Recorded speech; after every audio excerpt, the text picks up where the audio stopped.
Everybody, and welcome to week 12 of EDU6200. We're really moving along now. This week marks 3/4 of the way through the course, and before you know it, we're going to be done. It's amazing how fast it has come, and I'll tell you from my perspective of watching you all every week and looking at your posting and looking at your assignments, I've seen a lot of growth out of all of you, and that really is a fantastic piece of what we're doing here in this course. And looking at your posts this last week, it's really neat to see every time you're posting, you're applying what you're learning to real life situations, the things you're doing, things you're encountered. This past week, I can't tell you how many I read from week 11 where you said that you were really unsure about this whole child abuse thing and reporting it, you weren't told.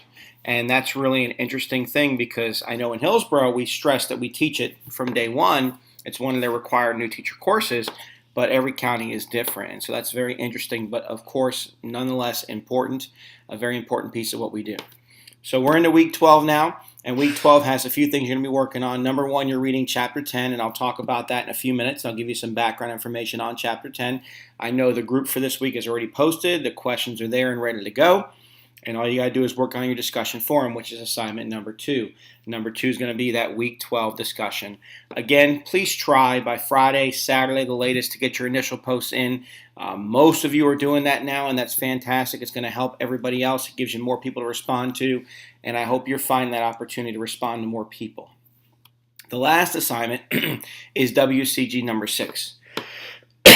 Sorry. And that is the professional development activity where you're going to actually apply what you've been doing. So just like a couple weeks ago where you applied the compliance action plan, this one you're applying what you did in WCG number 5, professional development research. You'll find direct information about WCG number 6, and that's going to be found on page 8 of your syllabus.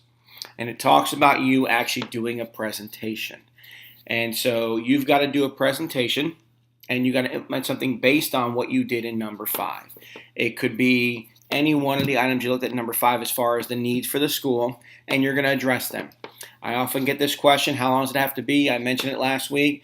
30 minutes, 45 minutes, something around there is sufficient. It's not a 3-hour training. This is a sampling of what you really need to be doing as an administrator. And when you think about it, you're only going to have your staff and faculty together for 30 or 45 minutes at a time anyway. So you're doing that presentation, and then you're turning some information into me.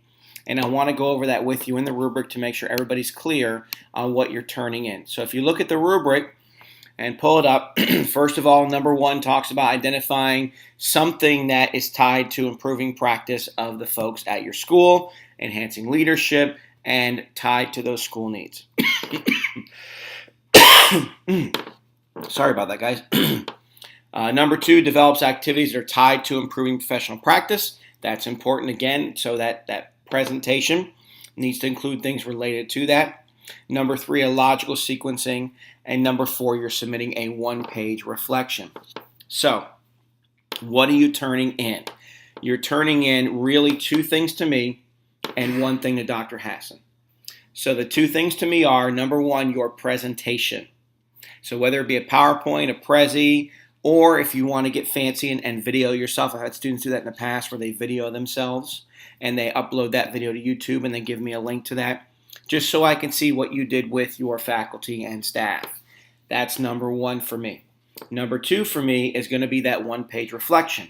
And what it needs to talk about is what went well, what you liked, what you didn't like, what you might do differently.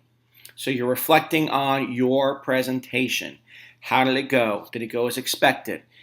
These are really, really important things because I do trainings all the time. As you guys know, I work professional development. And last week I had 2 trainings, and one I thought went fantastic and was lights out. And the second one I was just not happy with the outcome.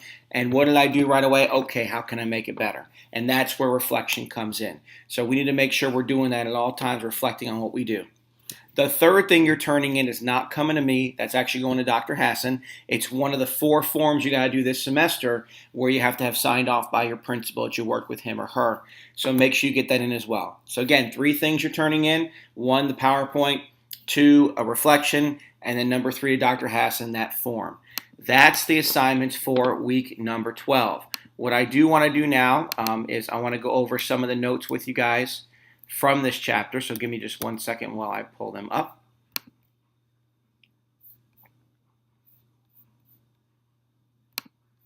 And this is going to be Chapter 10.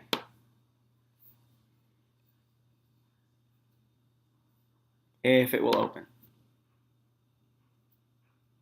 And I'm still waiting. There we go. Okay. Sorry about that, guys. Chapter 10 is all about constitutional rights for teachers. Now, this is really important because if you remember way back when, we talked about Tinker, we talked about Hazelwood, somebody did Bethel, all those cases focused on student rights. Now you have teacher rights. And so that first section talks all about freedom of expression. And what you're going to find out is that while you are a public employee, in the job of public employee, you do have some limitations to what you can and cannot do. By the way, one of the things we always teach teachers about code of ethics, you should not be talking about political things. I mean, obviously, as a social studies teacher, you want to talk about politics, but give both sides, but not you, not what you think. These are things not shared there in that piece. There's some different legal principles applied in this chapter. It talks about freedom of association. So, for example, you can do things outside your job as long as they don't impact your job responsibility. You can campaign as long as it's not on school property and doesn't take advantage of school resources, and it's not on school property, it's on your own time. Sometimes holding public office is a problem. For example, we've had teachers in Hillsborough County resign so they can run for a school board. You can't hold a public office that conflicts with what you do. There's information about personal appearance. Again, there's very little that the school boards do on this one. They don't really do that. There's also pieces on search and seizure in there that talks about, what you can and cannot do. But one of the most important points about Florida is this. If your private life impacts your effectiveness as a teacher, or it can be perceived as an impact on your professionalism as a teacher, you can be fired, you can lose your certificate. It's something you don't want to do. And I know that's something that most districts are stressing about this piece. As you look at Chapter 10, you'll get that information out of it. Okay, so that's Chapter 10 for this week. The last thing I want to do is give you one last reminder about the remaining two assignments for your WCG assignments. And those are going to be numbers 10 and number 8. I gave them to you on purpose out of order because number 8, the group survey assignment, is due last. Number 10, the observation summary, is due first. So number 10 ties back to number 9. You're actually observing, getting feedback, and writing information about that. And number 8 is the group survey. Now, in all these assignments, I understand there are time constraints with the holidays coming up. Many of you are out of school on Friday like we are, and then you've got an entire week off of Thanksgiving. If for some reason you're having difficulty with your admin team getting this stuff done, again, I can give you an extension, but I need that in writing from your administrator with a planned date. So to give you an example, when I taught this last semester, the principal emailed me and said, hey, we've got a lot going on right now. We cannot get this done until after Thanksgiving break. There's some limits. The semester comes to an end. Realize that piece, ladies and gentlemen. But if your principal requests it, I can work with them on that piece. The last thing to really think about is that exam is going to cover Chapter 7 to 13 in our textbook. We do finish up with Chapters 12 and 13 during weeks 14 and 15, and I will be posting in the coming weeks a brief outline of what the exam is going to cover. But of course, all the outlines you're going to find on the left-hand side of the portal will help you with studying information as well.